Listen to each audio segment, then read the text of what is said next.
நடக்க இருக்கும் குரு பெயர்ச்சியால் குபேர யோகம் பெறும் அந்த 5 ராசிகள் யார் தெரியுமா? இதில் வரும் 5 ராசிகள் பல தோல்விகளை தொடர்ந்து சந்தித்து இருப்பீர்கள்.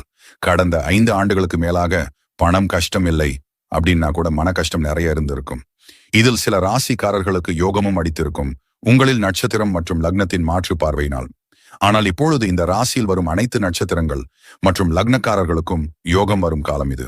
இதில் உங்கள் ராசியும் இருந்தால் கமெண்டில் சொல்லவும் உங்கள் ராசி, லக்னம், நட்சத்திரத்தை. குரு பகவான் மே மாதம் 24ஆம் தேதி இரவு 10:36 மணிக்கு ரிஷப ராசியில் இருந்து புதன் பகவானை அதிபதியாக கொண்ட மிதுன ராசிக்கு பெயர்ச்சி ஆகிறார். இதன் காரணமாக சிம்மம், துலாம், தனுசு, கடகம், கும்பம் ராசிக்காரர்களுக்கு குரு பகவானின் அருளால் நல்ல யோகம் இருக்கும்.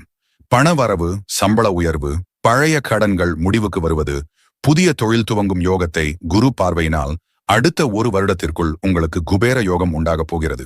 இதில் தொழிலில் நிறைய தோல்விகளை சந்தித்து வந்தவர்களுக்கு கண்டிப்பாக இந்த 1 ஆண்டில் நல்ல மாற்றம் தெரியும். வாங்கிய கடன்கள் அனைத்தும் முடிவுக்கு வரும்.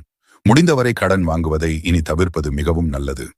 இந்த குரு பெயர்ச்சியால் அனைத்து ராசிகளும் நல்ல உடல் நலம், பண வரவு என்று அனைத்தும் வந்து சேர வேண்டும். ஓம் குரு பகவானை போற்றி.